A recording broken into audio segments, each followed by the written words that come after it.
Okay.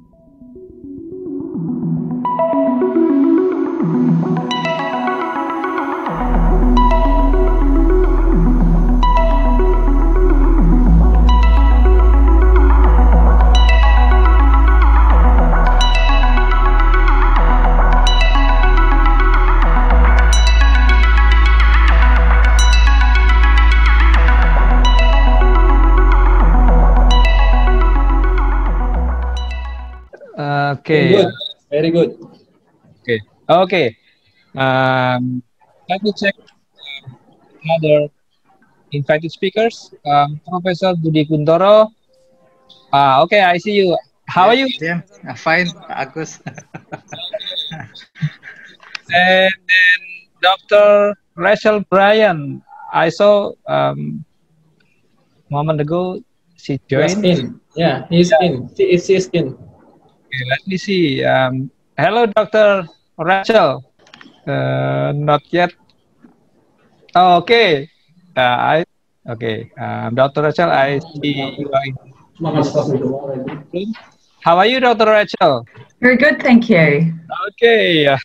It's very good to have you three all invited speakers in this room. And let's see, the 5756, so probably they're set. Maybe some more will join later on. Yeah, again, thank you very much, Professor Budi Kuntoro, and then Dr. Rachel Bryan. Nice to see you. First time to see you. Hopefully we'll see you again for another occasion. Yeah, good evening for you. I think it's already, right, 6 hours different. Six hours different, I think. Yes, it's 7 p.m. here. Yeah, 7 p.m. Oh, so 4 hours. Okay, 4 hours. Oh no, 6. That's correct. 6. I'm sorry, I'm confused. And Pak Juni, great to be to have you here. So everybody, good afternoon, except for Dr. Bryan, Rachel. Good evening, everybody. I think is so anxious to have all speakers to present your materials. I think all 3 presenters here will present very good topic. First, with Professor Kuntoro, with the moving of our life from traditional into digital life. I think more people now is hooked up with the digital thing, Internet of Thing, and then will less time to be offline. So, and then Professor Budi Kuntoro, I think, will talk about how the extension worker will deal with this for the farmer. And we have 30 minutes times 3, so 90 minutes for presentation, giving talk, because Professor Budi also has another important event at the same time right now. So I will give the opportunity to Professor Budi to talk first, about 30 minutes maximum, and then we will continue Q&A session for Professor Budi Kuntoro directly, because I think he will move to another virtual room soon. And then after Q&A for Professor Budi, then we will come to second presenter, Dr. Rachel. Also 30 minutes for you to talk maximum, and then continued by the talk by Dr. Juni. And then afterward, we will have another Q&A for both of you, Dr. Rachel and Dr. Juni. I think without being further ado, okay, and admin will podcast the curriculum vitae for our invited speakers in here. Okay, yes. Okay, first, can you display for Professor Budi Kuntoro? Yes, Professor Budi Kuntoro, for the first AnSTC, he was also presenting a paper. He focused on extension to farmers, extension program, and the local farmers. So his education background, he graduated from undergrad in Gajah Mada University, Indonesia, and then from the Philippines, Los Baños. I think he's a friend of Dr. Juni in Philippines for the master program, UPLB. And then for his doctorate program, he graduated from Kasetsart University, Thailand. And then now he is a professor in animal science, University Gadjah Mada as his base homework, his work. And then his research focus is on community development and yeah, specialized on tropical agricultural management. Okay, for the second, Dr. Rachel Gurgle. Okay, yeah, very glad to be with you, Dr. Rachel. This is first time I think you join with our University of Jenderal Soedirman, and hopefully we'll have a second and then another one to have you to invite you as a guest speaker. Okay, Dr. Rachel Bryan, Associate Professor. Her current appointment is a senior lecturer in animal science at Lincoln University. Her education background from Masai University for the BA, and then for the PhD from Lincoln University. Experience work, postdoctoral research fellow on dairy system for environmental protection, Lincoln University. Then postdoc research fellow on fungal endophytes and higher sugar ryegrass, Lincoln University. And then research fellow at New Zealand Agri-Seeds. And then journal editor board at New Zealand Journal of Agricultural University. I think, yeah, we are excited to hear what you would like to present later on regarding the talk for today. Without, yeah, postponing the time, I would like to give the opportunity to Professor Budi Guntoro. Oh no, for Dr. Juni, yeah. Our colleague in the University of Jenderal Soedirman, the Faculty of Animal Science. Now, he is the member of Assessor National Accreditation Board for Higher Education, yeah, Internal Quality Assurance Coordinator. So he is quite experienced in quality assurance thing. And then he is the head of the Laboratory of Animal Products Technology Faculty of our university here. And then education background, he graduated from this faculty, Animal Science Faculty, University of Jenderal Soedirman, and then the master degree from Los Baños, I think at the same time with Professor Budi Guntoro, and then doctoral degree graduated from Queensland University. And then focus research is on ruminant nutrition and dairy and beef reproduction. Okay, Pak Budi Guntoro, are you ready to give a talk? Yes. Because I know you are in a short, so I would like to have you maximum 30 minutes and then continue with question and ask directly for you, special for you. So yeah, time is yours, Prof. Budi. Yes, thank you very much. Good afternoon. Assalamualaikum warahmatullahi wabarakatuh. Waalaikumsalam. Thank you, Pak Dr. Agus Susanto. Also, the speakers in this afternoon, presenters, and then participants, ladies and gentlemen. It is an honor to present in this conference. The second AnSTC 2020. Okay, thank you. I would like to present about our topic is the challenges and role of extension workers on cyber extension as information media. That our co-author is Nguyen Huang Kui, and then Agung Triatmojo, yeah, from Department of Livestock Social Economy. Yeah, okay.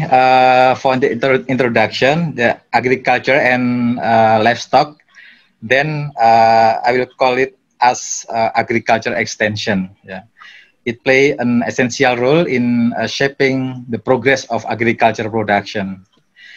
It also important mechanism for providing information and advice to modern agriculture, information and communication technology, ICTS, are the compilation of digital technologies that are versatile, adaptable, empowering, and effective in transforming organization and redefining social ties when converged in new configuration.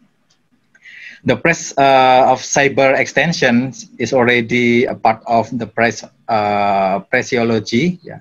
The advanced information communication technology, or ICT, positively contribute to providing increased accessibility and extension facilities.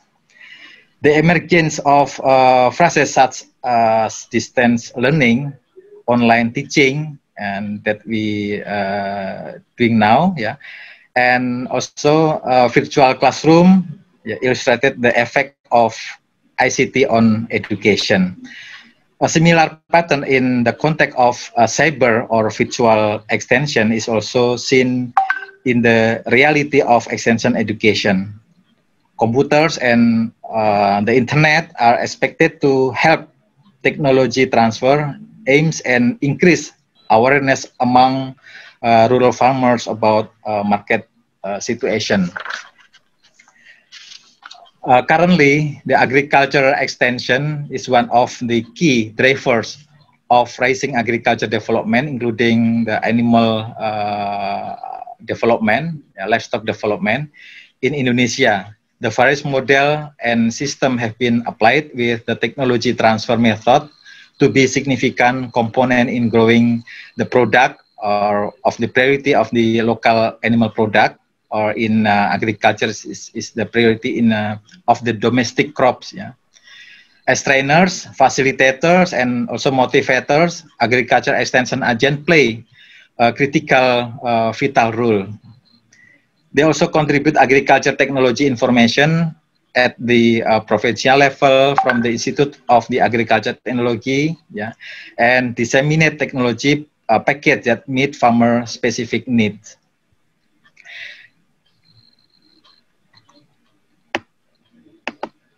And how about the role of cyber extension?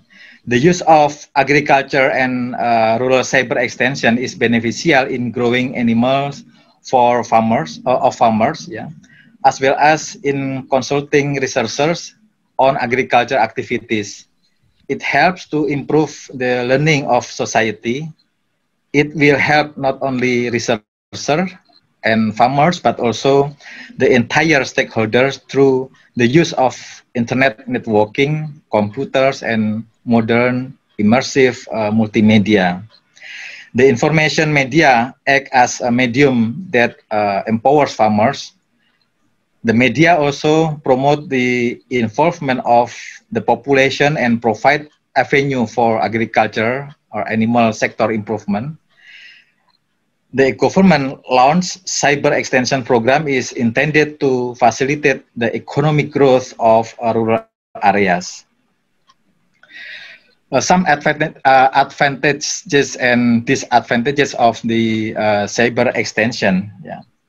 The cyber extension communication have several the advantages and like providing sustainable information, connection to global support, yeah, focusing on the user's convenience, attributing to personal qualities, and giving a fast and efficiency cost. Cyber extension has been acknowledged as the most applicable in the communication model. Cyber extension is considered as the strategic instrument to enhance the accessibility of information to farmers, extension workers, researchers, suppliers, and other stakeholders. In the contemporary extension practices, taking advantages of the digital application is regarded as the most innovative method in agriculture extension. The user's convenience will increase as it can be distributed to the local farmers speedily. As a result, the rural community or farmers will not be left behind and ultimately connected to the world. And for the disadvantage, yeah, cyber extension also has some disadvantage, such as its uneven distribution to rural areas. Not every village has cyber extension facilities, so the farmers have to go to other places to access it. In addition, not every village can adapt because of its lack of infrastructures, like such as limited electrical power. Sometimes when we on and then burn out, or black out, and poor internet connection. Highly remote area will be challenging to cope with technological barrier, adding to rapid transition in technology. The fast stream of information on the internet contribute to a state of information overload that might overwhelm our farmers. They will face difficulty in selecting the best and most appropriate method for their agriculture activities. And moreover, farmer may access false information and fake fact that will be harmful to their agriculture activities. This false information is also a threat for the extension officer, as they may accidentally or intentionally use on their report.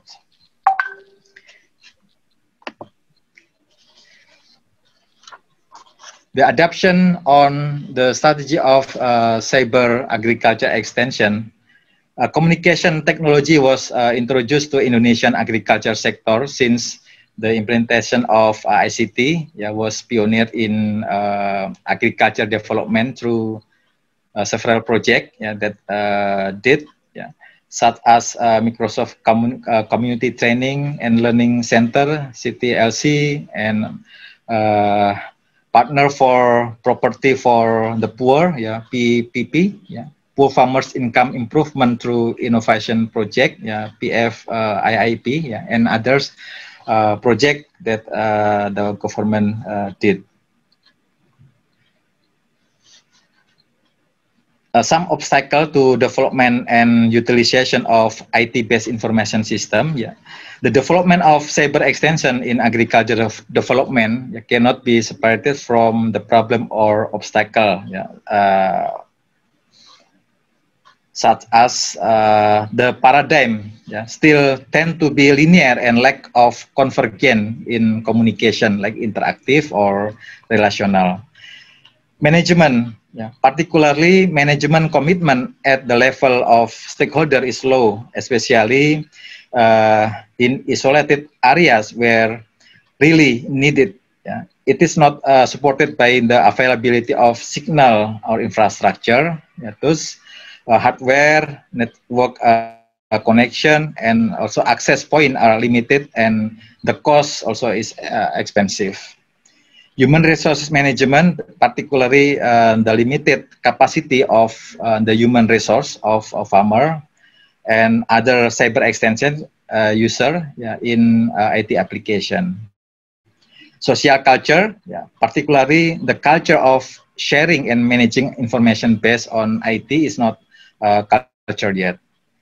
And fifth, the content, in particular, the information presented in the cyber extension is often inappropriate, like out of date, sometimes, and often repetitive, not timely, and has not addressed issue in the area yet.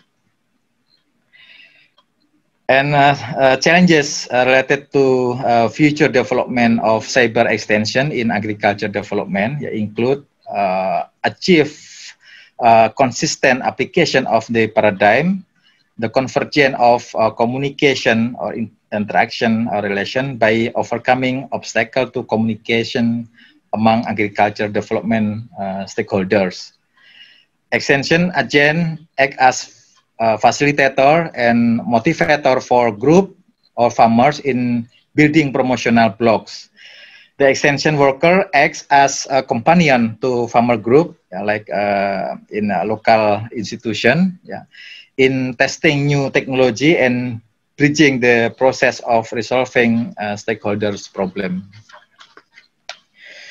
Extension institution play a role of motivator for improving the capacity of extension agents in the IT-based innovation dissemination system, particularly the management and utilization of information.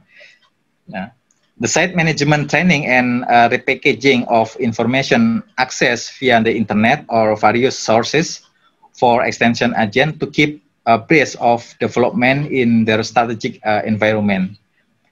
And also local institutions have functioned as a media forum, as a filter for information from the internet, as an innovator in implementing innovation trial, and as a source of valid and up-to-date information. And local institutions have also the function as liaison and communication network developers with relevant stakeholders, especially in marketing of livestock product or agriculture product. The role of extension institution in information technology-based agriculture innovation dissemination system,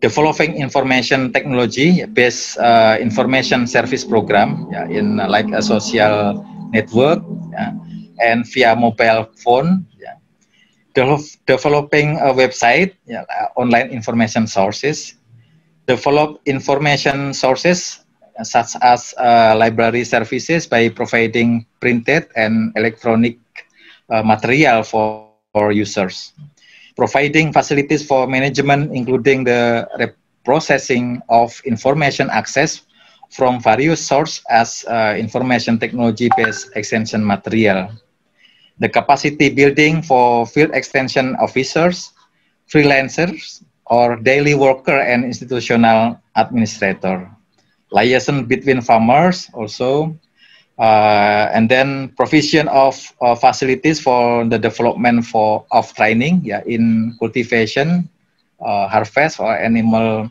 product technology, and development of technology show window and superior product, and giving rewards in a professional manner to field extension officer and freelancer or dairy worker in the process of disseminating information technology based agriculture innovation.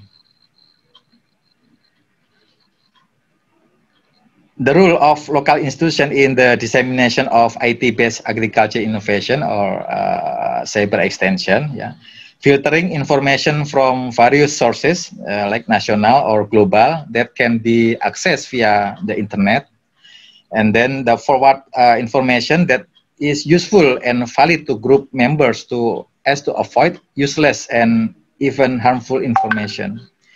Media for sharing information and knowledge, media that can assist farmers in the process of testing technology access through information technology, and liaison with related stakeholders, managing information access through IT to be packaged in simple media that can be used as a mean of sharing, for example, for community radio broadcast material or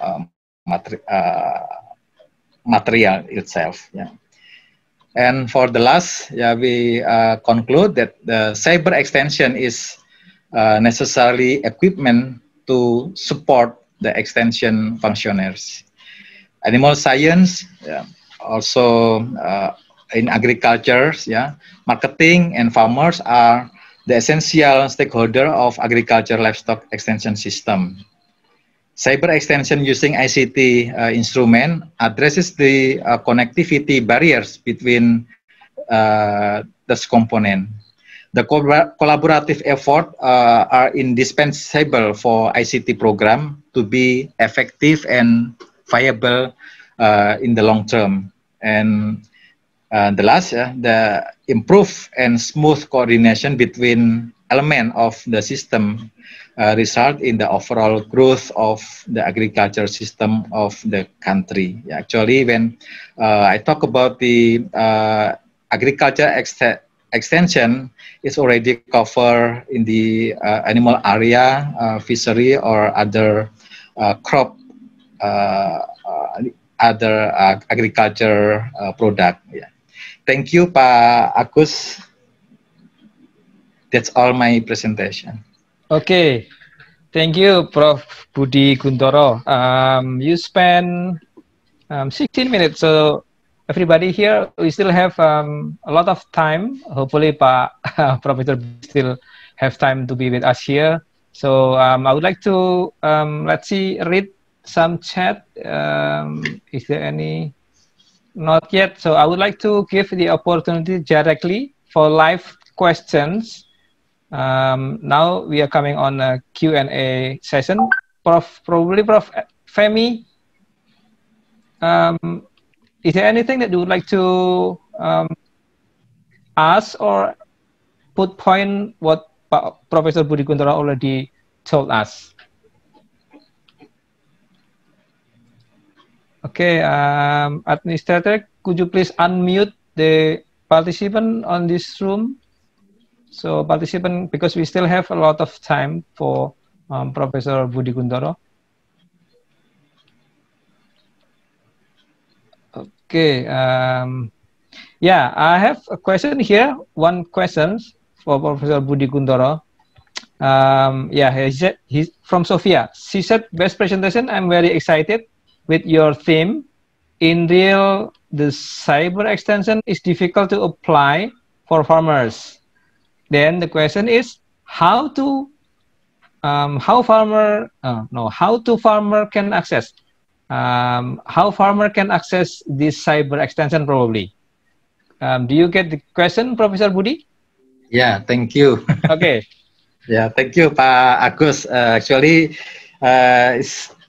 this question is everybody have this question because like farmers in Indonesia, we have the big diversity between the advanced farmer and also traditional farmer. Yeah, but for right now, the young generation also they go to the agriculture sectors, livestock sector. Yeah, I think for the extension, cyber extension, right now we have a gap, yeah, between the young and the old generation. I think in the near future, the cyber extension, like or dislike, we will face this condition, yeah. Because our technology will be advanced, yeah, and then also the industry also will become the obstacle for the small farmers, yeah, if we cannot adjust our knowledge or technology in the rural areas.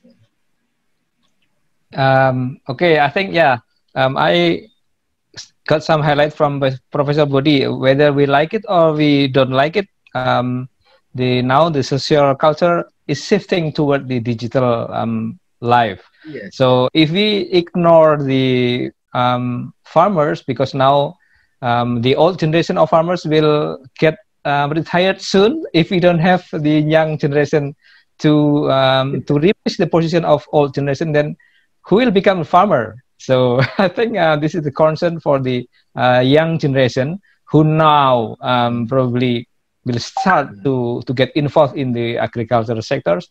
Then I think the cyber extension is, I think, yes, one of these options.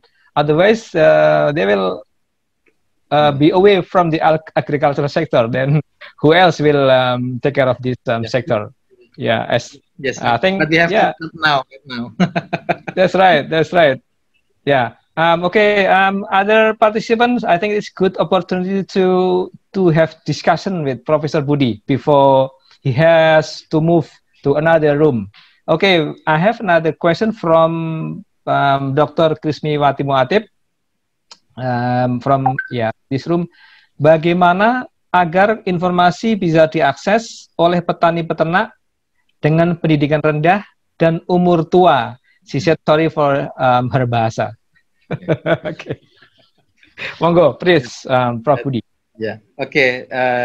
That's why it is the rule of extension agent. Yeah. To be the guidance of the farmer in the rural area that cover old farmer or also the young farmers. It could be the responsible of extension agents. Okay. Yeah. Another question from Dr. Rachel. Okay. Yeah. She said, thank you.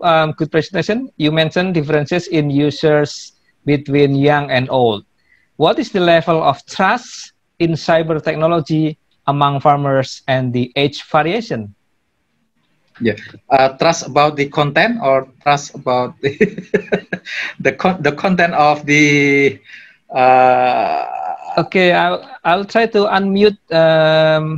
Okay, can the administrator to unmute for Dr. Okay, Dr. Rachel, now you are on. I guess the trust in how the data is used and probably all the trust in the technology if farmers are having to spend money on it, how confident are they? Yeah, okay. Actually, for the content of in the extension in the content is responsible by the extension worker. Yeah, this person in charge is extension worker. So I think the technology also become what we call the content of the content of in cyber extension become the barrier also. Yeah, like trust and distrust. Yeah, it depend on the extension worker to crystallize of the information from outside. Rachel. Okay. Yeah. Now we are coming almost 2 minutes left actually. So if there's no other question, then Pak Budi I think will happy to leave because he has another important event at the same time right now. So is there any somebody would like to use 2 minutes? No, it looks like no more questions. So yeah, I think one of keywords that I can take from Pak Budi talk is that whatever the cyber extension trying to do is farmers' prosperity. That is the target, and then the farmers not be left behind. So everybody should win. The farmers who has crucial role in feeding the society has to also win, not always put on the dark side. So everybody should be happy, farmers happy, and the society also happy. Okay, thank you very much, Prof. Budi Kuntoro. Yeah, thank you very much. Then I think he's in the hurry to move another room. Meeting with FAO and IFPRI. Yeah, thank you very much. Okay, thank you very much, Pak Budi. Okay, everyone. Now we are like to move to second speaker, Dr. Rachel Bryan. She would like to share what the perspective of New Zealand in terms of agriculture and the environment, because we know that the even agriculture is blamed to be the major contributor to air pollution, gas methane production. So we'll see how New Zealand will deal with this agriculture and environment side. So your time maximum is 30 minutes, Dr. Rachel. Okay, if you're ready, you may get started.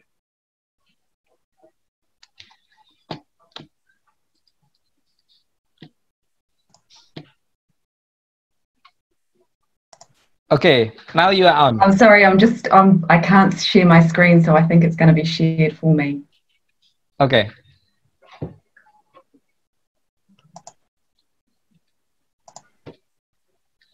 And everybody, prepare your pencil or pen and then write down your question or anything you would like to ask to Dr. Rachel. or you may write your question directly on the chat box that yeah, on the Zoom. Do you know if I can have my screen share enabled? Okay, admin, so you are restricted to share your screen? It is, the host has disabled Okay, my screen sharing. Hello host, can you help me? Can you help us to enable Dr. Rachel to share the screen? Somebody? Okay, now it's coming up. Okay.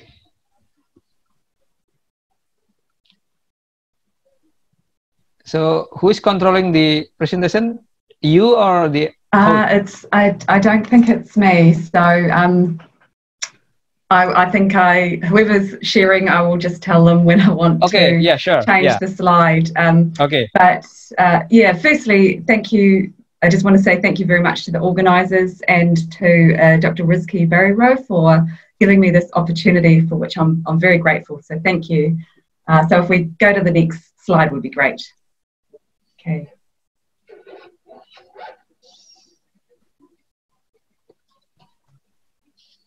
I don't know how whoever the host is, can they? Thank you. So just to give you an overview of what I'm going to cover in my talk, it's quite high level. What I really want to do is talk about agriculture in New Zealand and give you a bit of background and how our pastoral system works and why the way in which we've managed farming here has started to impose on the environment, impose on communities' perception of farming, which has shifted through time in New Zealand. And also I'll talk a little bit about what our research, our science solutions are for reducing the impact on the environment, particularly around the research that I've been involved in and close to my heart. And including in that is the involvement with farmers, involving them in the science journey. So next slide. So New Zealand, we're not a big country. We've less than 5 million people here, and our total land area is 27 million hectares, and the majority of that, or at least half of that, is mountainous area with native forest land. That's the green area, and very poor production grassland, sort of tussock area, low soil fertility. So it's around 40 million hectares that is used in farming, and the majority of that, as you can see from the pie graph, is sheep and beef farming. So a lot of the sheep and beef farming occurs in the yellow region and some of the more poorer quality soils and mountainous areas that make up land that can be cleared and farmed. The lesser land use and farming goes to dairy, the yellow area in the pie graph, and forestry for timber forestry, and mainly Pinus radiata. There's only small areas used in other industries. Next slide, please.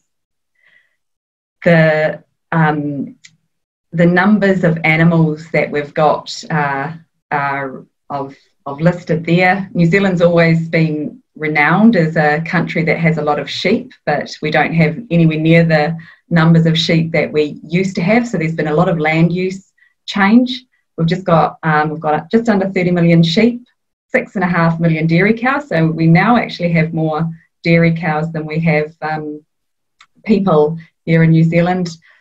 Beef has stayed relatively stable between 3 and 5 million head, and deer farming for venison and for velvet has been in the past a really thriving industry. We've had up to 2 million deer farmed, but now the pioneers of the deer industry from the 70s and 80s are starting to retire, and the deer industry is really trying to develop that area of agriculture and farming to try and breathe new life back into deer farming in New Zealand, including deer milk. Next slide, please. So that sort of, I guess, gives a little bit of where agriculture and farming in New Zealand is largely spread across in terms of the animals. We have very small domestic pork, pig and poultry industries. Our go-to that is agriculture that supports our economy. And here in New Zealand, our farmers don't receive any subsidies from the government, so it's really important that the systems that they adopt are profitable and sustainable. And the way in which farmers here can make farming really profitable is by using pasture as the main feed source. So the farmers own the land typically, and they will use at least 80% of the pasture and crops growing on that land to feed the livestock. And what I've done here in this graph is with the green line showing a typical pasture growth curve in New Zealand. Our winters can be very cold depending on where you are in New Zealand. In south, it's where I am in the South Island, it's very cold and not much grows in the winter. Any livestock on the farm would typically need to be supplemented through winter. As the season warms up, we know this with farming, the pasture grows, and farmers would calve and lamb during those times to ensure that the feed supply and feed demand are closely matched. Where there's no irrigation, we see quite a big drop in our pasture supply in New Zealand. So a lot of farmers have built their systems around destocking or getting animals off farm when the feed deficits hit. And they work together in communities. They take advantage of what other land-based industries are around in that community. For example, here in the South Island, we've got cropping farmers and dairy farmers, and they support each other's businesses, fitting nicely into each other's pasture or crop rotation as far as livestock grazing. In autumn, we get a little bit more feed because it cools down and we get some rain, but you can see from the pictures there just the corresponding movement of stock and the timing of lambing and calving in our seasons in New Zealand. Next slide, please.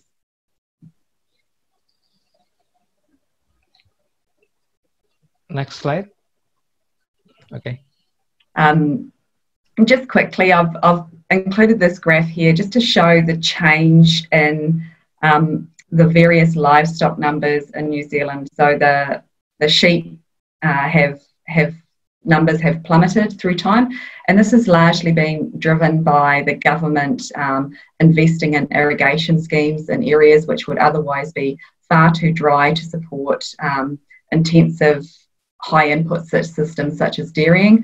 But that access to water has changed the way we use our land. The photo shows deforestation, farmers changing forestry into pasture, and that increase in dairy that's gone alongside that change in access to water, which largely comes from rivers and groundwater aquifers.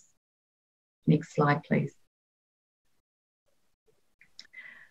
In addition to the intensification, we have seen large leaps in the productivity, and this is you can see there with the lambing performance and live weight gains and lamb production. We've managed to increase, particularly in the sheep performance, significant gains, improvements in productivity.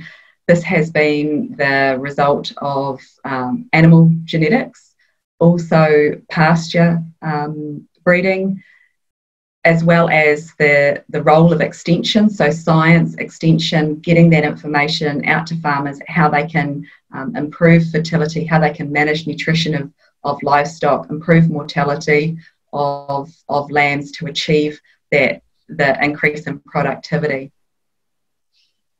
and that has compounded the intensity of the systems that we operate here and the environmental impact.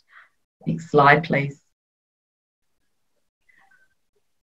The trends that have been emerging over the last 2 to 3 decades here in New Zealand is that our culture here is very much that a young person has an ambition to own their own home, maybe in their late 20s to early 30s, that they want to buy a house and have a garden, and that expectation increases the demand for urban areas. So we've got the encroachment onto rural high quality soils through towns and cities getting larger. We've also got the increase in farmland from dairy production, 42% increase in the last 10 years or so. And as I said, that irrigation has really enabled this change in land use, and it's starting to create a tension between communities who see their childhood visions from when they were kids change to something that looks quite different as an adult, and the growing awareness of climate change, and there's a lot of blame and some not nice feelings between farmers and townies. Next slide, please. So what I want to do here is just use the government's report to show you which summarises the impact of farming on the environment. So if the host or the admin could please press play on that. I think it needs to be in, okay, there we go. Yeah, good.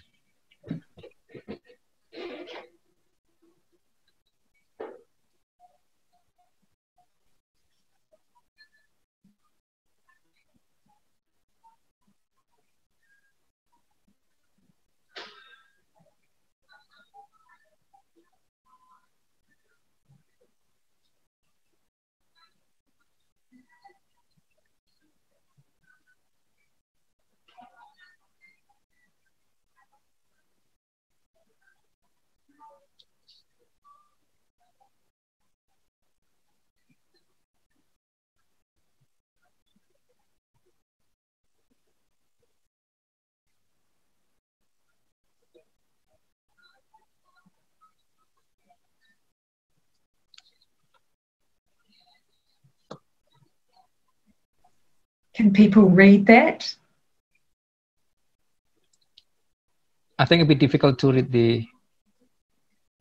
Yeah, there's normally sound. Okay, try to read it again. Yes, please.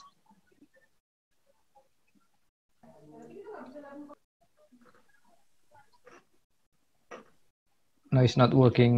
No. Directly. And excuse me, don't forget to activate the audio. The co-host, please.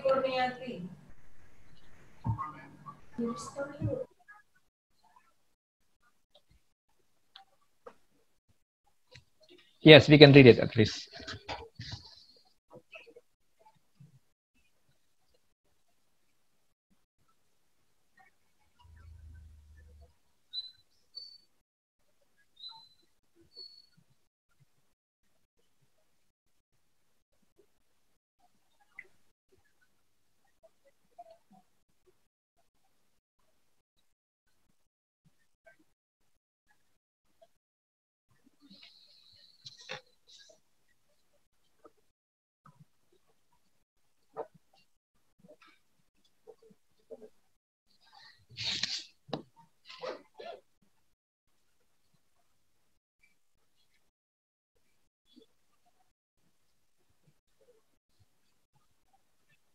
Especially for dairy.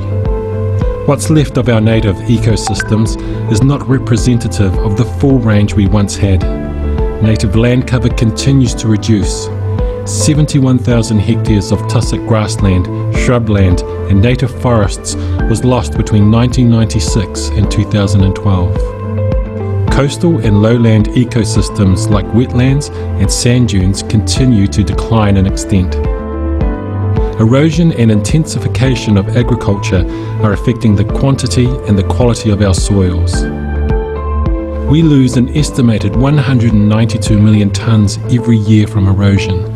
44% of that comes from exotic grassland areas. 33% of sites tested had soil phosphorus levels that were too high, which can negatively impact on water quality. 44% of sites tested had macroporosity levels that were too low.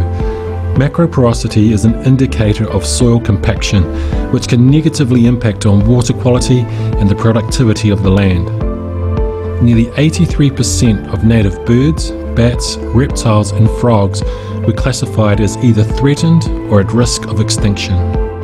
The conclusions from our Land 2018 are well founded on the available information. However, there are parts of the story still missing. The report reveals significant and fundamental gaps in knowledge and data, especially integrated data at a national scale. If you'd like to know more or read the full report, please visit the Ministry for the Environment website.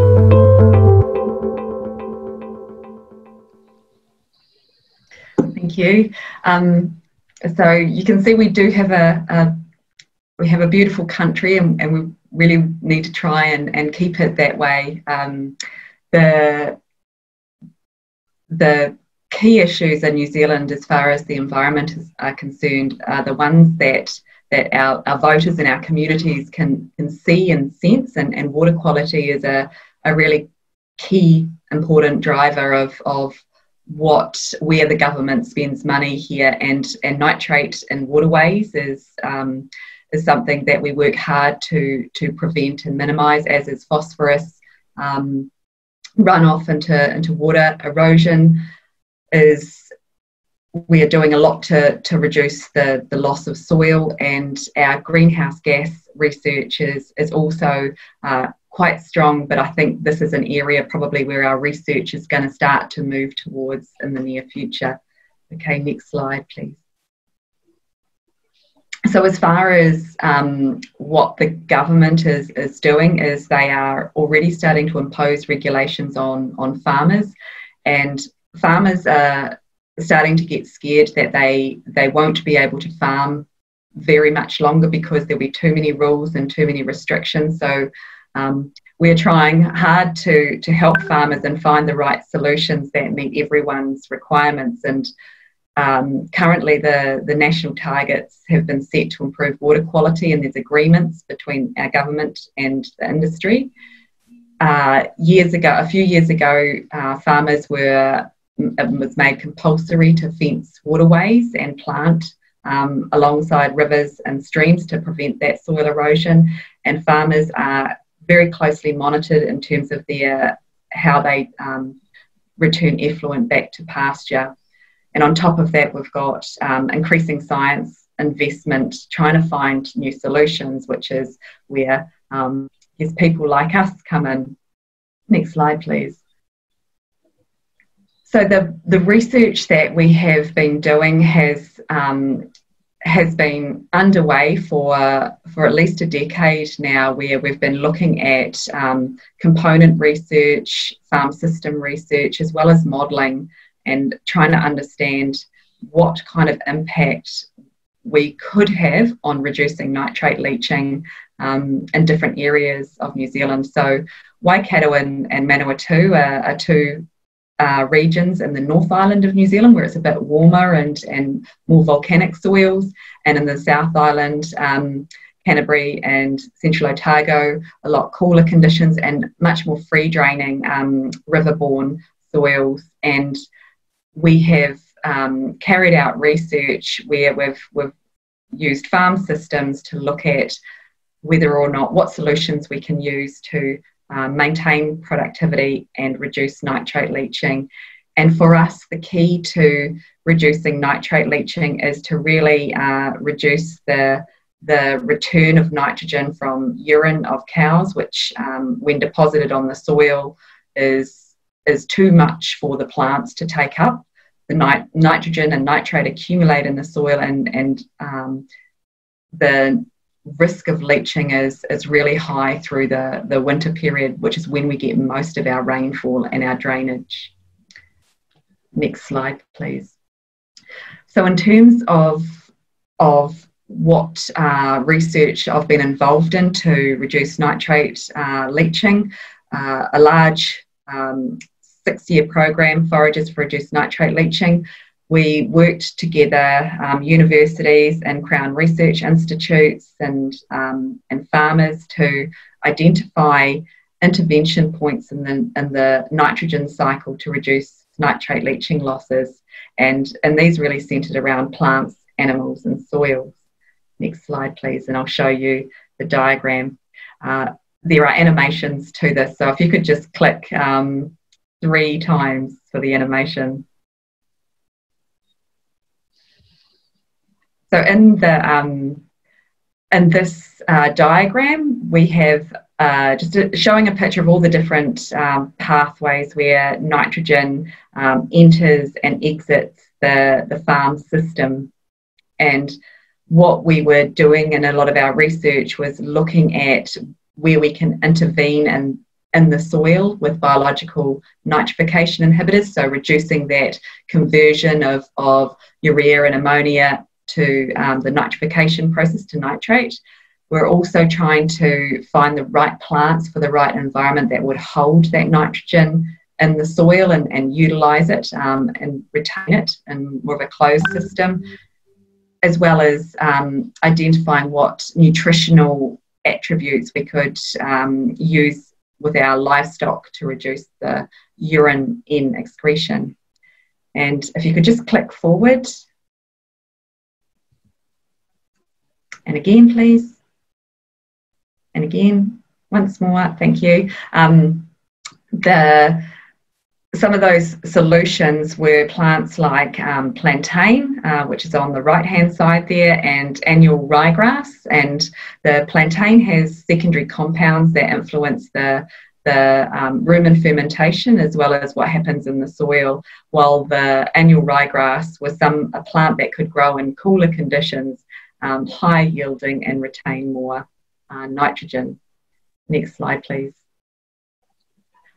So the research that we've been doing has been looking at, measuring the actual amounts of nitrogen coming from those different plant species. So you can see we've sown a range of different grasses and mixtures there. We capture the nitrate and look at how much nitrogen is lost under those different replicated lysimeters.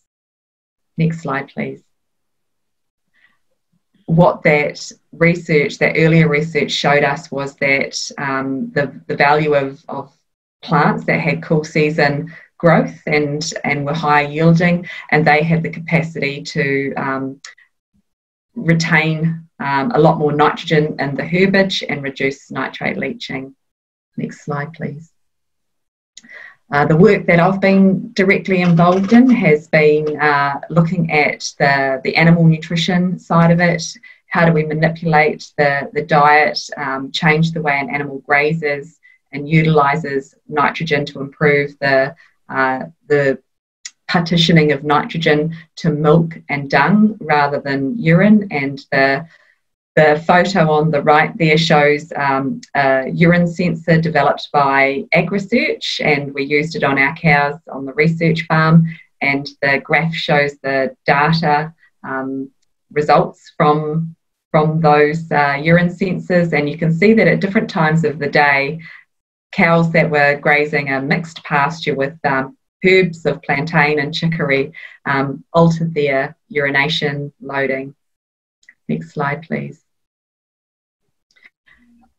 What we found through that research was that foragers could be used to reduce nitrate leaching when we combined the plants in the soil and their growth characteristics and their bioactivities because of secondary compounds. And by feeding these pastures to livestock, we've collected the urine from animals that are grazing that diet and applying it to the lysimeters. And what we can measure from that combination of interventions is a 95% reduction in nitrate leaching and those less emitter studies. Next slide, please. Ultimately, we can, in our research, we can quantify the effects in component research, but we need to prove it at the farm level. We need to convince farmers, we need to give them the confidence in these solutions. We need to bring them on the journey with us, and the way in which a lot of our funding applications in New Zealand are designed is that we have to show to the funders that we mean to create that impact at the end of the research program, that we're not just looking for solutions, but we're actually looking for implementation as well. So, so in these large programs, we've got farmers involved right at the beginning of the research. We identify good farmers who are innovators and early adopters, and I guess it's like social media is identifying the influencers and bringing them on board right from the start. And we don't just wait till the end of a program to talk about our results. We want to keep farmers engaged and interested, in the hope that by the time we come to the end of a research program, that we're confident in the numbers and farmers are willing to adopt. In addition, we also use these programs to build capability, use them as a succession plan for emerging and early career scientists. Next slide, please. So hopefully I haven't gone too much over time.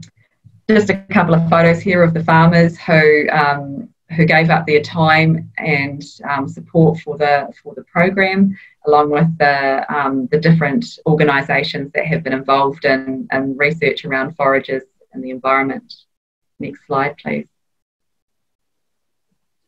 That's just another couple of slides where we've got scientists talking to farmers and showing them in the field the impact of the different forages. Thank you. Thank you very much, Dr. Rachel. It was a great presentation, but unfortunately we can hold our Q&A session until later on after Dr. Juni gives the presentation. And I believe that many of us will, I think, give questions. One already written on the chat box, but I think later on we'll get more questions. Please, participants, write down your question on the chat box and then address to who the question is addressed. And after we are listening the relation between agriculture and environment from the New Zealand perspective, and then now we will hear the presentation from Dr. Juni about the current goat milk production characteristic and utilization in Indonesia.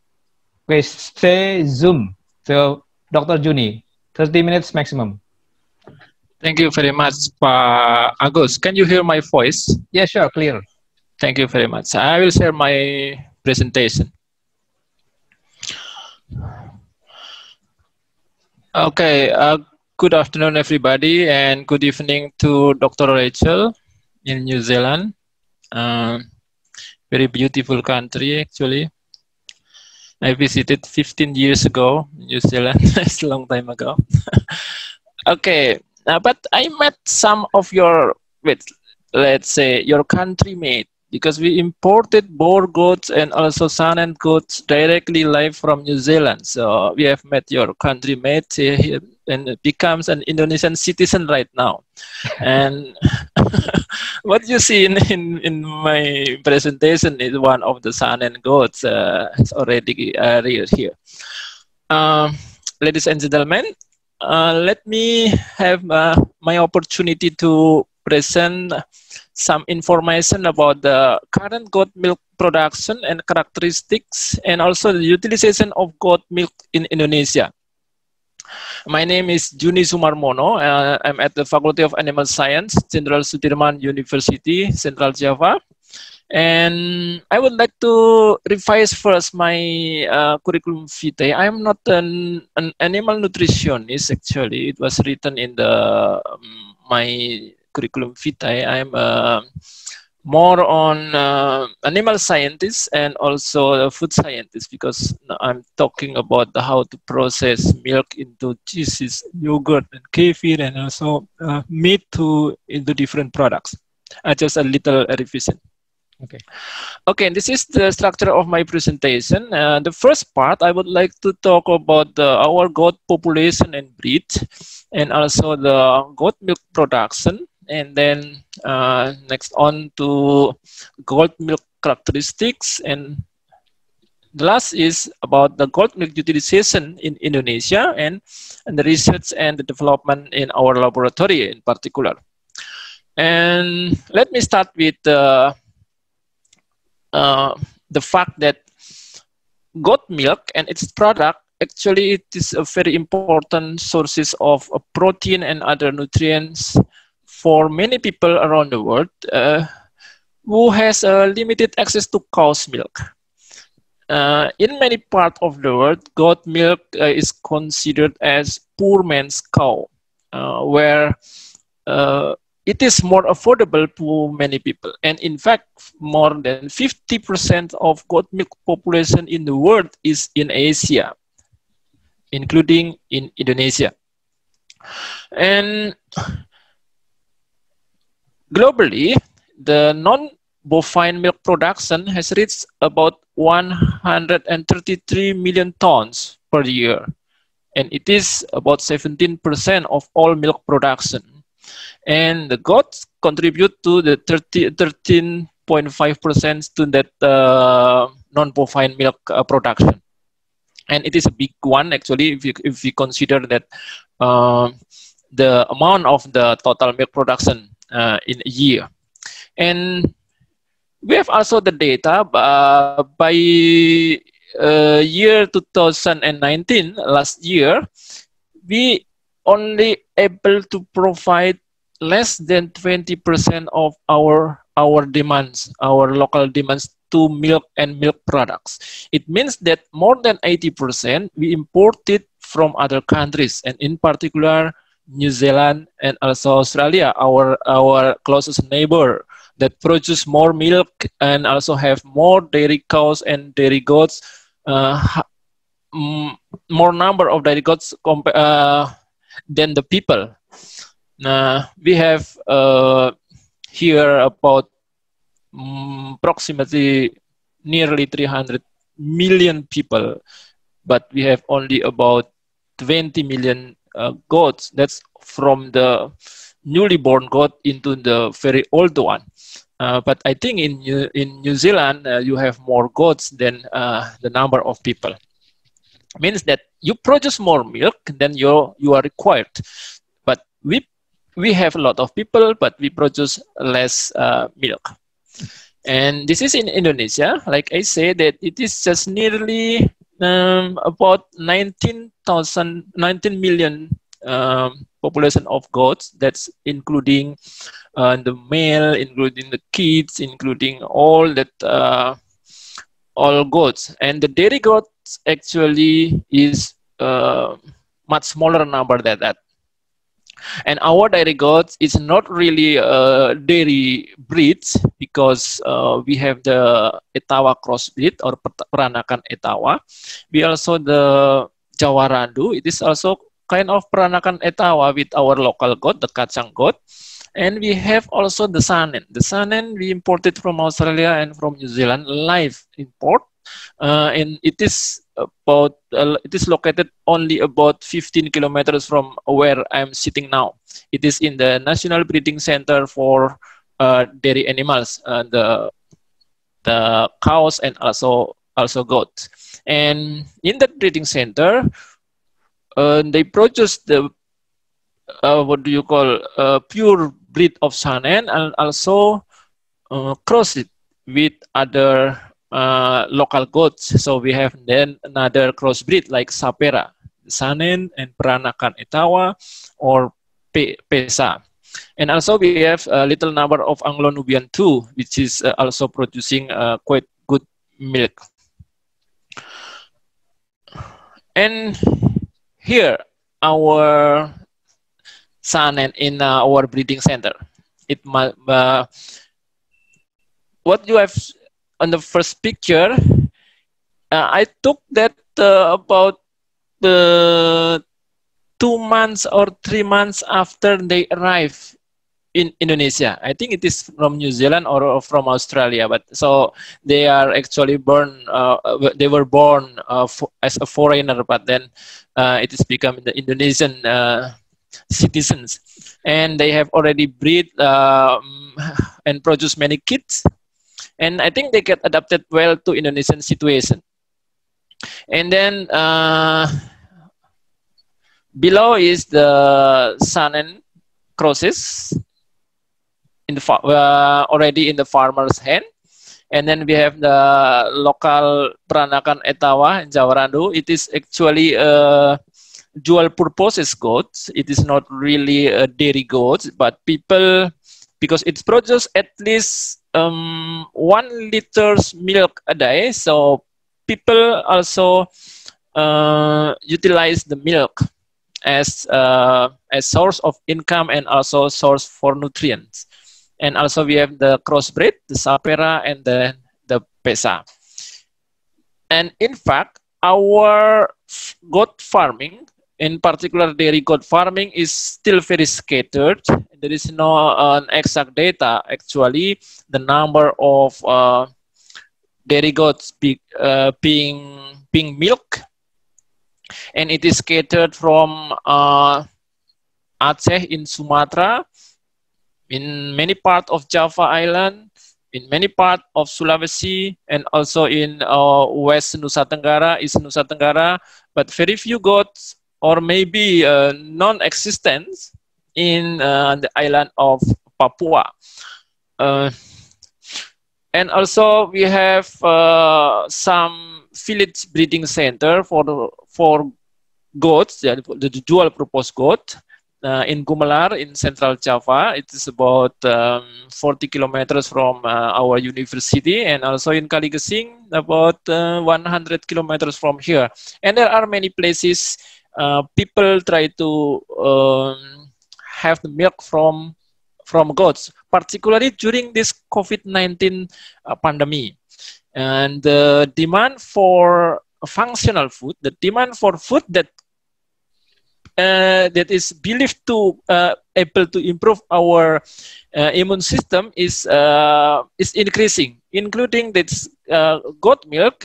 People believe that goat milk have some kind of unique characteristic and a unique therapeutical properties which can improve our immune system. So there are a trend that the goat milk also have a higher demand during this time. And in terms of milk production, we can see that our productivity is still considered as still low. Yeah, the Peranakan Etawa is less than 1 liter a day, and then we have the Sanen also, the crosses. Yeah, during the peak season can be more than 2 liters a day, or some report can be 4 liters a day, but that's only for few days and for few number of animal. But on the average, it's about 1 liter, 1.5, or maximum, 1.5 liters a day, for the total of about lactation day is about 180 to 200 days in one lactation time. So we still have a challenge to improve the productivity of dairy goats, because in some other aspect we have more than enough resources. We have a lot of people who are willing to be a goat farmer. We have a very huge market, and we also have some a very good thing, which is because people believe that the goat milk is special. Goat milk is a healthy food, so the price is really premium. If the price of cow's milk is only about 8,000 to 10,000 rupiah, or about point 0.8 US dollar, and but the price of goat milk here is at least 25,000 rupiah or 30,000 rupiah, or if approximately $2 to $3 1 liter. I believe that the price of goat milk in New Zealand is a bit cheaper than here in Indonesia. And this is the average composition. I think it is not much different with any other goat from other country, but probably we have more water content. The total solid is approximately 13.5, and then we have the protein content 3.2, and the fat content just like any other goat breed, usually higher than the cow's milk fat content 4.7, and the ash content is less than 1, and then lactose approximately 4 to 5%, and it is differ among different breeds of goats. And this is the general characteristic of goat milk. In general, the goat milk have a smaller size of fat globules, which mean that it is more homogeneous than cow's milk. And this smaller size of fat globule also contribute to the higher, wider surfaces of the goat milk, and this is have a very important characteristic for the processing and also the characteristic of the product.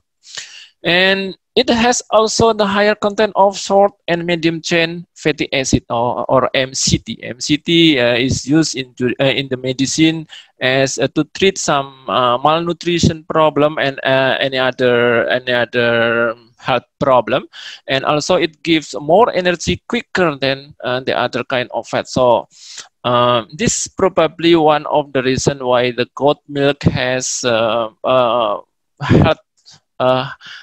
health beneficial properties. And also during the processing, it has a shorter rennet coagulation times, and with the softer curd or coagulum. We will talk later about this one in the goat milk utilization.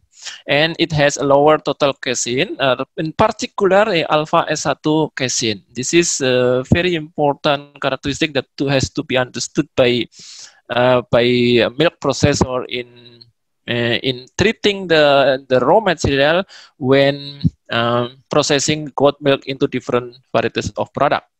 And on the other hand, we have prengus. Yeah, in bahasa Indonesia is prengus, unpleasant goatee.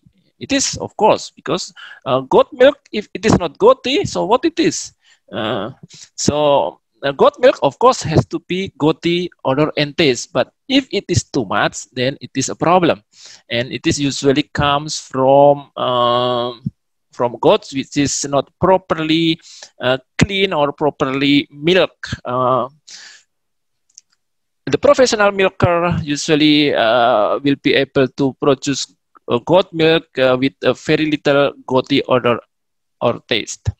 And then it can be over acidified during fermentation due to the higher concentration of lactose. And as I mentioned before, it is a very low content of alpha S1 casein. And okay, let's talk about what kind of product of goat milk in the market in Indonesia. Now, first, of course, directly consumed for direct consumption. It is in the form of fluid milk. And fluid milk usually directly sold by the farmer to their neighbors or through the local market. And also we have a very unique, what do you call, very unique practice by our farmer. We usually freeze the goat milk. Yeah. because the production probably maybe only 2 or 3 liters a day. So before they bring to the market or send it to the consumer, they collect it first and then put in the freezer, and then if it is after about 15 liters or 20 liters or 50 liters, and then they send it in the form of frozen milk. And then there are some people try to dry or try to make to produce the powder milk, but we cannot imagine that the technology for manufacturing powdered milk is not as using that very sophisticated machine, just like in the cow's milk industry. We use our what do you call wajan, something that we used to fry in our kitchen. So we usually use the term susu goreng or fried milk, because the process of producing this powder milk is by heating the milk probably 4 hours or 6 hours, and then the moisture will be evaporated, and then the remaining will be milled into a powder. And this practice is very common in the special region of Yogyakarta. And then we have also various fermented milk products, and yogurt, kefir, and then the ripened cheeses, and also fresh cheeses, mozzarella, yeah. And also its derivatives. It is very common now to find milk soap, kefir soap, a mask, yeah. Not mask to prevent the COVID, but a mask to make our face glowing. Yeah.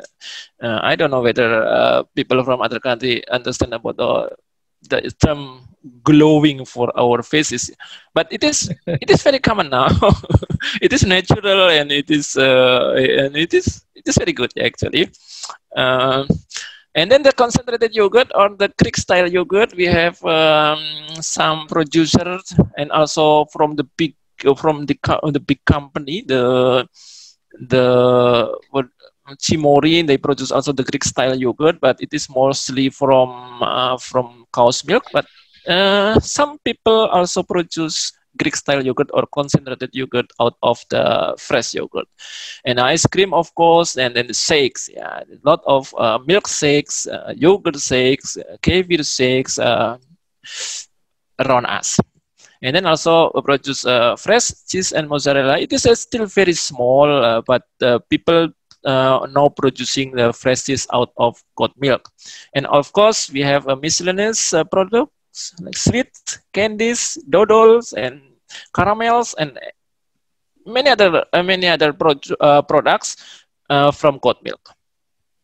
Here we go. We have some picture here. It is I took it from the internet, and they being sold through the online shops of Shopee, Tokopedia, and then whatever online shops, and some selling the frozen fresh milk, frozen pasteurized milk, and then they dodol susu kambing, the sweets from goat milk, and also they sell yogurt with different color and different flavor, and then the permen caramel, that caramel candies or sweets from goat milk. And then yeah, we know one of the popular brand is the Bumiku Hijo from Yogyakarta, Sleman, yeah. And then also we have the mask, yeah, the goat milk mask, goat kefir mask, yeah. And also these lolly things, what is in English? Permen lolly. These are available in Indonesia, although maybe it's not in every places, but it is available. Now becoming reachable because we can order it through the online system. Wherever you are in Indonesia, just open the Shopee, open the Tokopedia and order it, and then in 3 days it will be available in your doorstep. Okay, and this is the liquid or liquid if it is sell fresh. Yeah, but usually farmers people prefer to freeze it, so it become frozen fresh milk, whether it is raw or it is pasteurized. It is legal in Indonesia, legal in terms that many people practicing frozen raw milk because there are consumers who prefer raw milk compared than the pasteurized milk for goat because they believe that pasteurizing will decrease the nutrient content and the therapeutical properties of the milk. And you can see they freeze it in the bottle or using the plastics with cylindrical, and also because they know that the cylindrical things is taking up the spaces, so they make it like a block like this one. So on the right side, so it is can put more in smaller spaces. And this is the milk product. You can easily also now find this one. This is the Yosuka yogurt susu kambing. Literally mean yogurt from goat milk, and it is in the form of drink yogurt. This is the most popular, and in the form of frozen yogurt and also shakes. The set yogurt is not that very popular in Indonesia because the consumers prefer flavored yogurt rather than the plain yogurt. However, it is available also in the supermarket, the plain yogurt, set type yogurt, and also the concentrated yogurt or Greek style yogurt, and of course, the emerging trend is kefir. And this is what I said before. We call it susu goreng or fried milk because the way they make it, they fried it. This young lady frying the milk and it's becoming powder, and then mill it and then pack it, and then that man selling in the local cooperative, different kind of powder milk. It is easily available in some part of Indonesia, particularly in Java Island. And this is the derivative and other product. This is the mask, not mask for COVID, but to make our face glowing. But don't ask why your face is not glowing. This is the example of not using Etawa Kefir mask. So if you want your face glowing, please use the Etawa Kefir mask. Don't follow my steps. Because I'm a man, I'm not using mask of kind of mask like this one. And also the shop Kefir shop Etawa means that our local goat Etawa. Actually, it's from one district in India. Yeah. Where the goats comes from that district, Etawa district in India, or Jamnapari.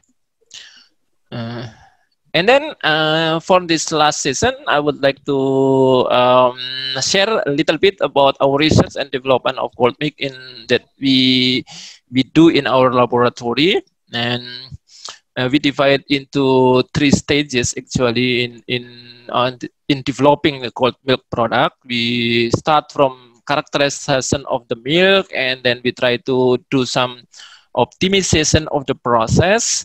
So it has been, we started the research since 2013, I think, about 7 years ago.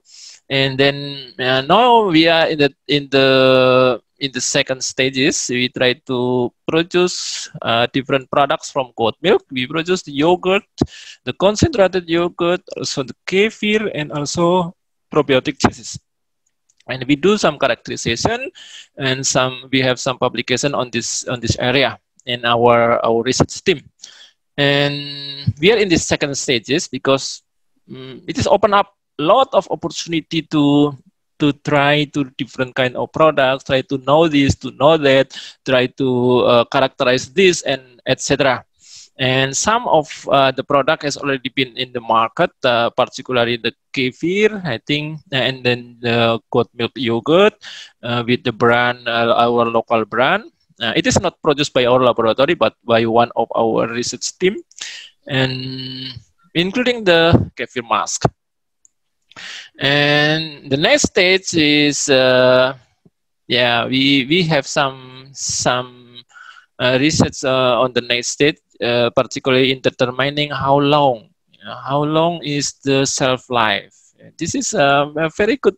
I have a very good experience. I forgot that I have bought yogurt 4 years ago, 2016. I think about April 2016, and I put in my freezer. And yesterday, last week, I tried to clean up my freezer, and I found that yogurt still sitting very nicely at the bottom of that freezer. And then I tried to thaw it, and then I drink it.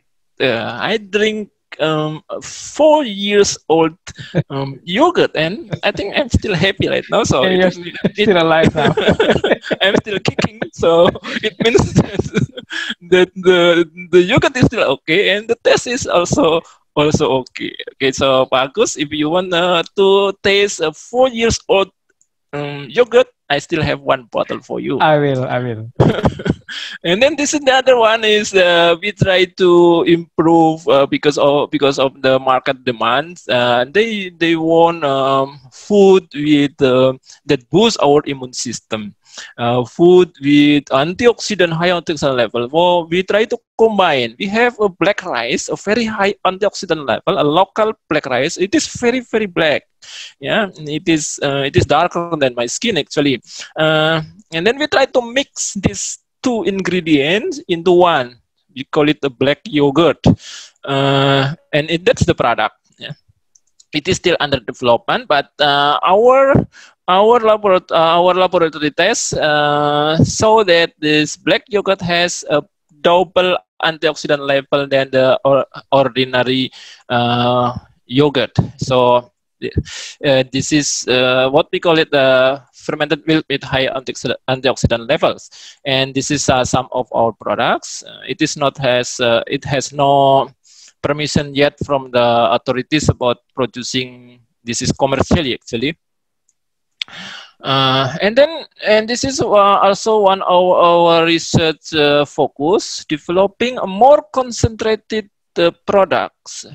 We try to reduce the amount of water, so we try to pack food highly dense with nutrients. So in this concentrated yogurt, we have about 25% to 40% total solids compared to only 13 on the fresh yogurt. So we try to copy the process of producing this Greek-style yogurt from local Lebanese traditional milk product. They call it as labneh. We put it in the bottle jar, and then we cover it with vegetable oil. And this is to prolong the shelf life. And we are still going with this experiment. And this is some of our publication, and it is true that the middle chain fatty acid is quite high in goat milk, and also it is shown in this data that the proportion or the composition of fatty acid, it is different between the fresh milk and the yogurt, and also the concentrated yogurt. It means that there is some changes during the fermentation process. And also cheeses, it is not really, we are not really familiar about producing cheese actually, but yeah, there are books that we can learn, there are internet that we can learn. So we try to produce cheese from goat milk.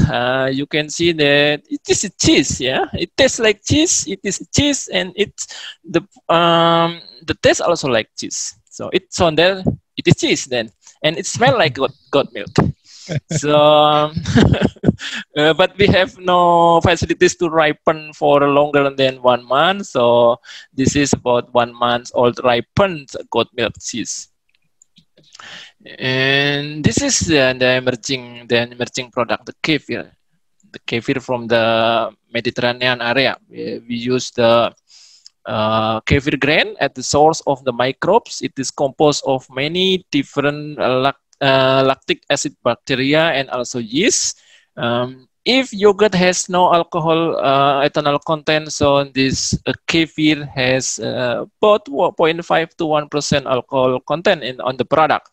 The advantage of this kefir is we don't need any incubator because the fermentation is very well going at the room temperature. It takes about 24 hours to 30 hours for the fermentation, and then the products, it is getting very popular in Indonesia because many people say that it's good for our system, what do you call? System pencernaan, our digestive system. And also it is good for your diet if you want to lose your weight. Nah, this is the kefir. But if you want to get more prettier or more handsome, use this as mask, so your face will be glowing. So this is a very good one because processing goat milk using this fermentation technology, it means that we can avoid excessive heat. If we can reduce excessive heat during the process of milk, it means that we can preserve the nutrient content, the enzyme, and the functional component on the milk. It is very different if we process the milk and using the heat and then it's become powder. Like the fresh milk most we can find easily on the market is usually reconstituted. It is a fresh milk in New Zealand and then process it into powdered milk, export it to Indonesia, then we mix it again with the water and then put it in the box and the bottle, and then it sell as liquid milk. It is 2 minutes, Pak Juni? 2 minutes, yeah. Yes. I think this is the last part, Pak.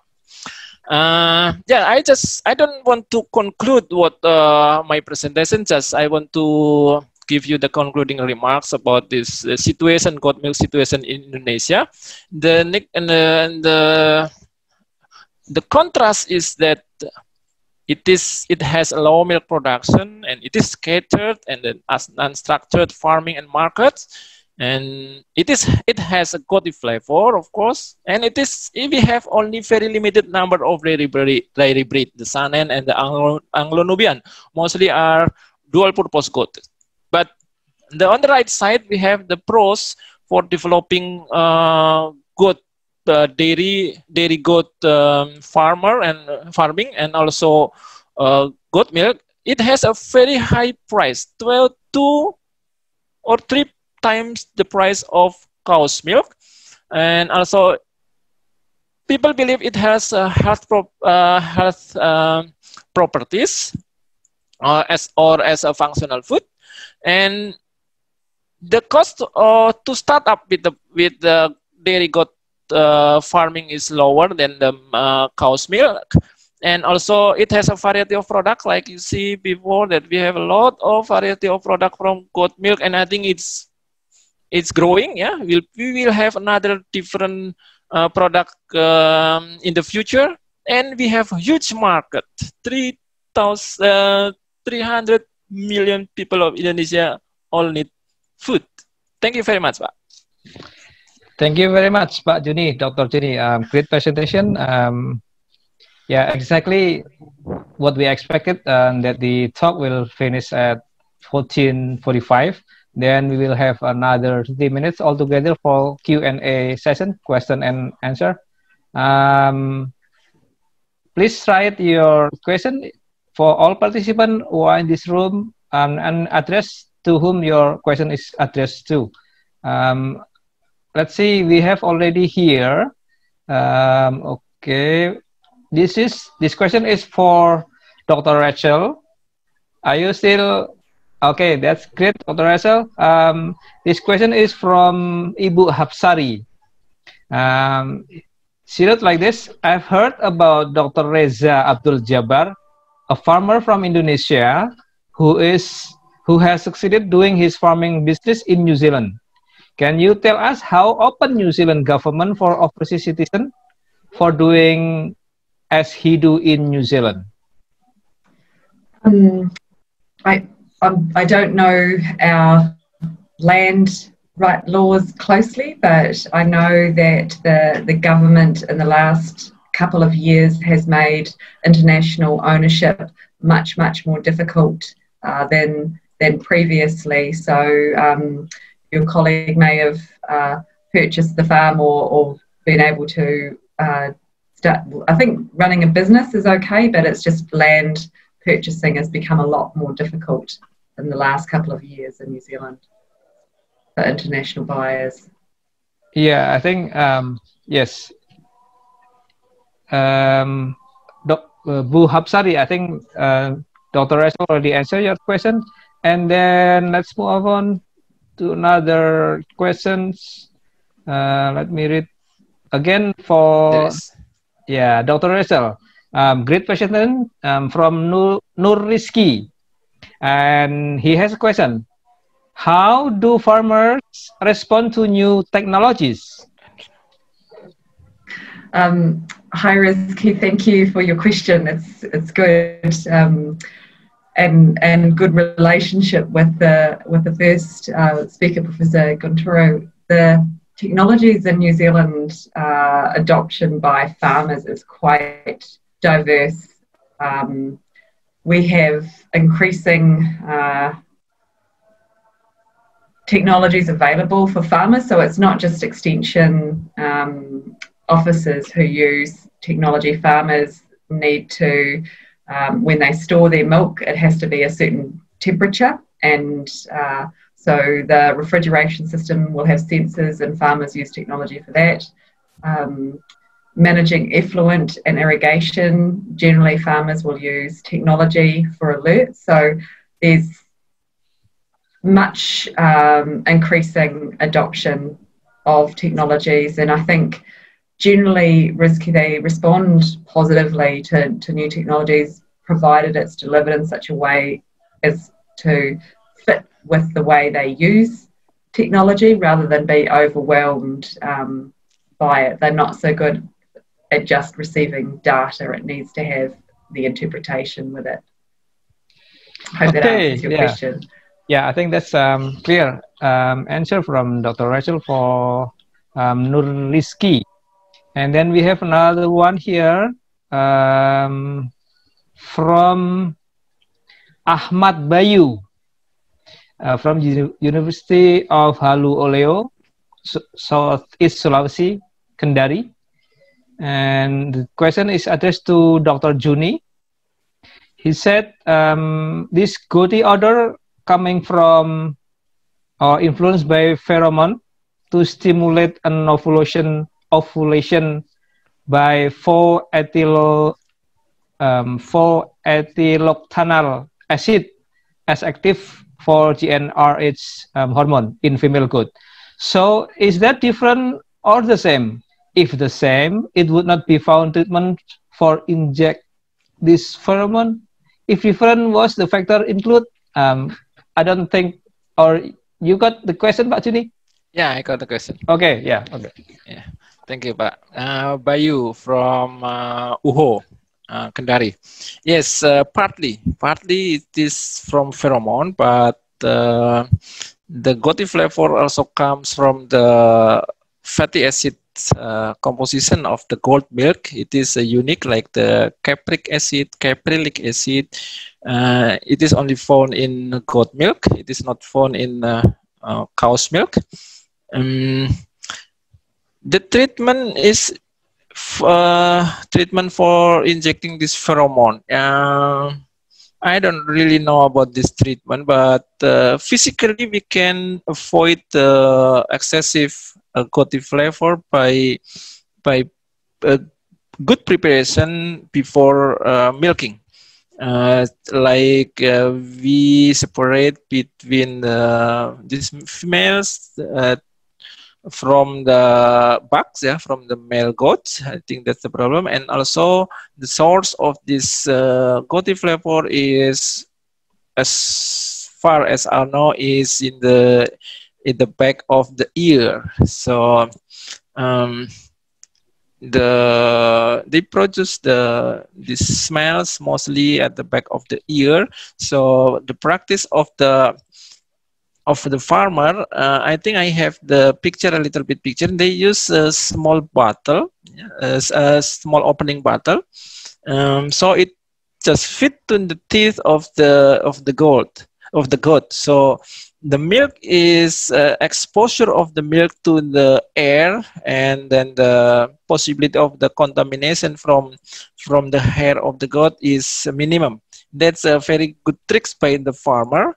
So they can produce goat milk, still goaty flavor, of course, but a very minimum, and it is acceptable by the consumers.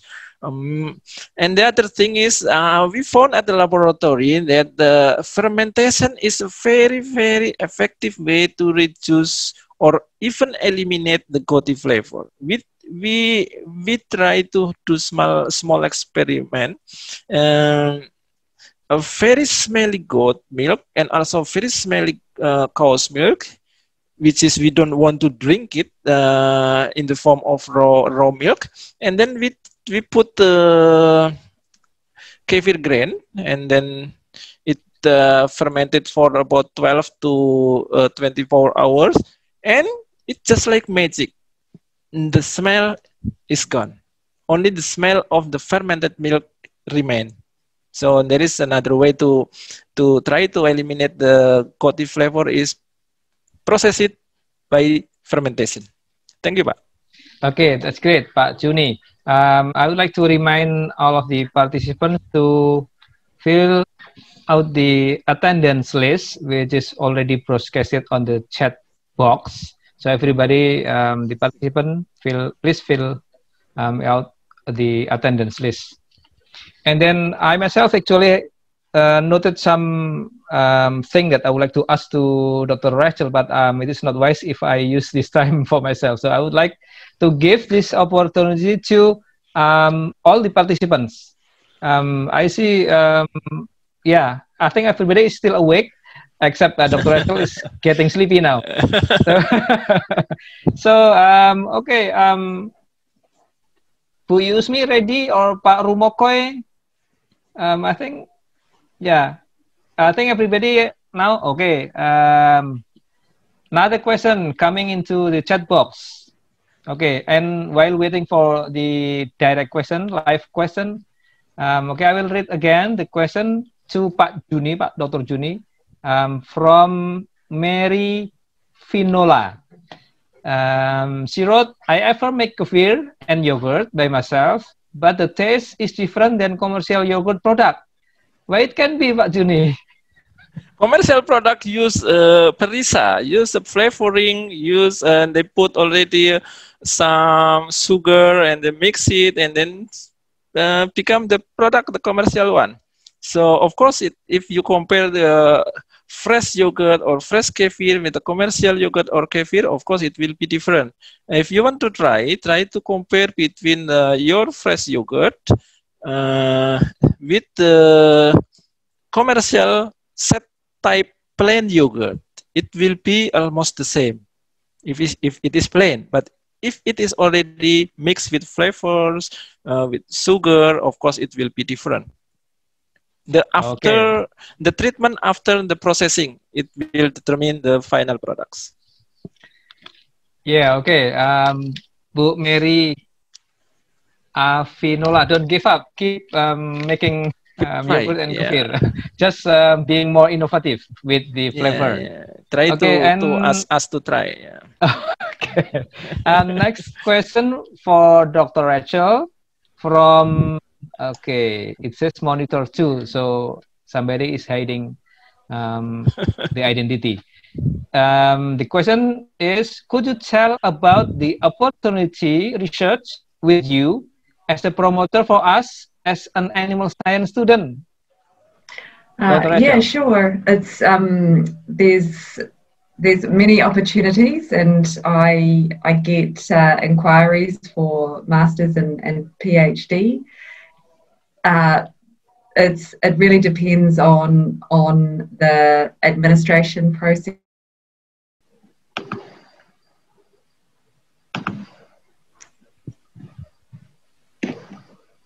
Sorry, I think it is automatic end of the breakout room, Dr. Rachel. So sorry for this. This is an automatic setting. Yeah. Can a message be sent to let them know that I got kicked out? No, it is. We come into the main hall, so everybody is here. You can continue answering your answer. Yes, Dr. Okay. Okay, I thought I was in a different room. The question that I was asked was whether or not there was research opportunities at Lincoln University or with me, and the short answer is yes, for any international student who wants to study at Lincoln University and meets the academic criteria through our website, and also if they make contact with me prior, if it's a research subject that aligns with my own research, then there's absolutely opportunity, and at times there's also funding for stipends, but that's often the barrier for a lot of students to study in New Zealand, because it's very expensive to live in New Zealand.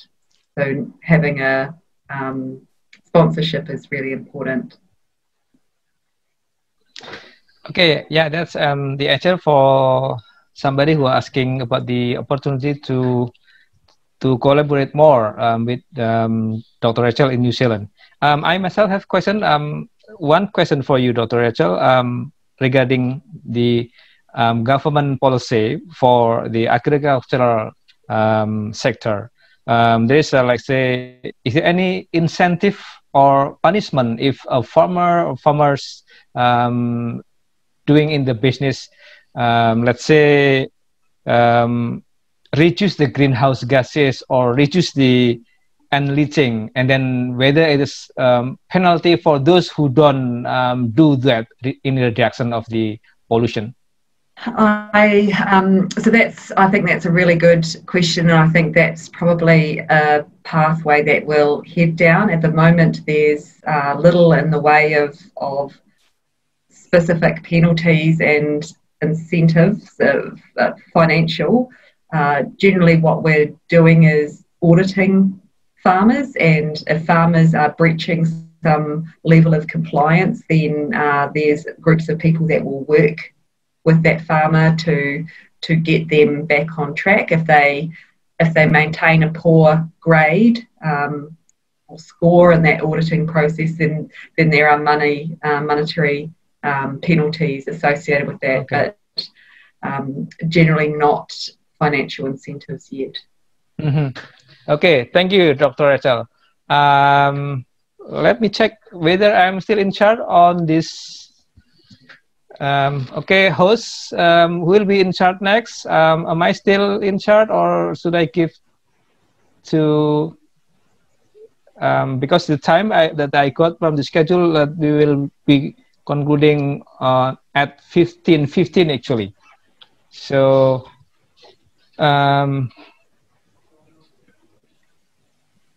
okay, somebody help me. Okay, let's see. Oh, yeah, about a reminder for all participants. And it seems that we conclude our invited session with Dr. Rachel, Dr. Juni, and then Professor Budi Guntoro and other speakers for the other room for the invited session. And we are coming to the end of this session. And this is the reminder from the committee that tomorrow, on Thursday, November 5th, the event will begin at 8:30. The room will be open, and then registration is started at 8:45 until 9 o'clock. And then the parallel session 1 in room 1 up to room 8 starts at 9 o'clock and will finish at 11:30. And then there is a break session, will be break session from 11:30 up to 12:30. And then for the afternoon session for tomorrow, start at 12:30. Registration start at 12:45, and then at 1 o'clock, the parallel session 2 will begin and will conclude at 15:30. That's for the room 9 and room 15. Okay, so, oh yeah, I forgot. This session for taking picture together. Please, everybody, turn on your camera, make your camera ready, and the host will take picture for all of us here. And we have how many participants? 141 participants. So everybody, turn on your camera, and we are taking picture. And the host, please. Okay, I will count down from 3 to 1. And everybody ready? 3, 2, 1. And then should I change to another? Okay, second one. 3, 2, 1. Another one. 3, 2, 1. That's all. Okay, thank you. The host already took picture for all of us, and thank you very much. Dr. Rachel, it's getting late for you now. And yeah, hopefully all of the invited speakers who participate in this event, who we would like to have another collaboration between you and our institution for the future. And hopefully this relationship will get stronger and stronger. Maybe some of our students or other students from Indonesia will go to New Zealand to meet Dr. Rachel for the study. And yes, thank you for all speakers. I appreciate for your contribution in our event. And see you for the next occasion. Thank you very much. Thank you. Bye. Bye. Thank you, Prof. Todor. Thank you, Prof. Fu, Suryani, Mem Henny. Thank you. Thank you. Sir, thank you. Mem Rachel. Thank you, Sir Juni, Sir Budi, Prof. Budi. Thank you. Yes, we can leave. Thank you, Bayu. See you next time. See you next time. Okay, see you tomorrow, everybody. See you tomorrow. See you tomorrow. Okay, thank you very much for. Thank you, Pak Prof. Suyadi. Thank you very much. Bye. Yes. See you tomorrow. Thank you, Prof. Suyadi. Okay, see you Pak tomorrow. Yohanes. Apa kabar? Okay, Pak Yohanes, apa kabar Pak Yohanes? Ada Pak Yohanes ya. Okay, let's me leave this meeting. Ketemu besok ya. Ya, see you tomorrow. Bye. Thank you, Pak Edi. Koordinator Pak Prof. Edi. Thank you, Pak Edi. Terus, Prof. Edi. thank you. Yeah. Thank you, Pak Prof. Edi. Sampai bertemu kembali. Terima kasih. Prof. Edi ternyata. Halo. Halo, salam Prof. dari Prof. Joni. Oh iya, selamat Bu Sri. Ya, salam sehat. Selamat kembali. Tadi banyak ya dari Unhas, dari Unsrat, Prof. Meli. Baru datang. Halo Pak Sun. Prof. Sun, halo, selamat sore. Sore, ya, selamat. Ketemunya di kegiatan seperti ini. Pak Munhas. Halo, Pak Khalid. Selamat sore. Khalid. Ada itu. Ada.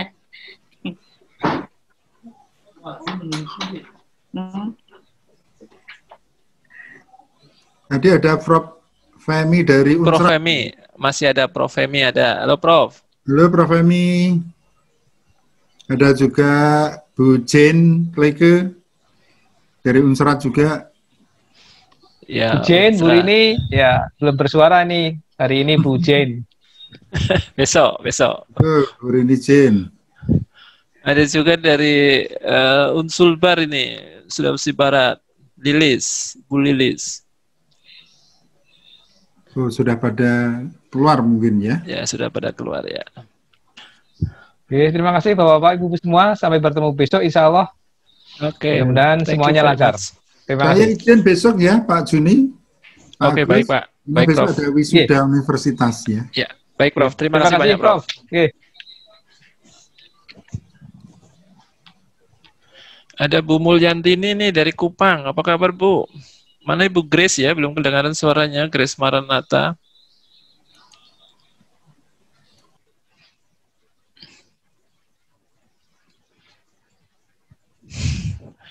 Yang masih bertahan di sini kita bisa ngobrol ya, Bapak Ibu yang Pak Yakob Nolik from Asia Nusa Tenggara. Pak Khalid dari Iriaf. Oke. Indonesia Research Institute for Animal Productions, Balitna. I see. Oh, Balitna. Ya, ada beberapa ya, ada Bu Lisa Praharani juga kalau tidak salah. Ya. Halo Pak Yakob Nolik.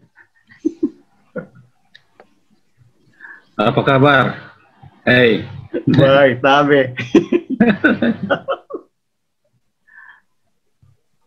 Monggo bisa digunakan untuk saling menyapa Bapak dan Ya, Ibu. gimana keluarga sehat-sehat? Baik-baik, sehat. Syukurlah kalau gitu. Aman.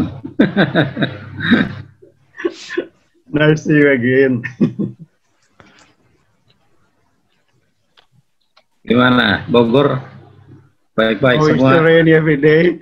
Oh, di sini masih kering, baru hujan 3 kali tapi hilang lagi. Oh.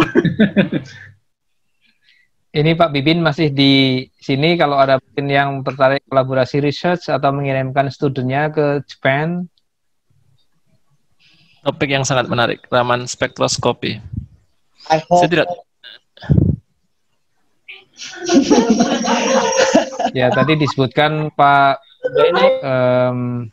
Abi Susanto sudah ke Jepang, nanti insya Allah Pak Agus Susanto menyusul. Di Indonesia yang sudah ada Raman spektroskopi di mana ya Pak? Ada di UI, ITB, ada ya? dan LIPI Pak. LIPI Serpong ya? Ya, tadi disebutkan ada 3 tempat.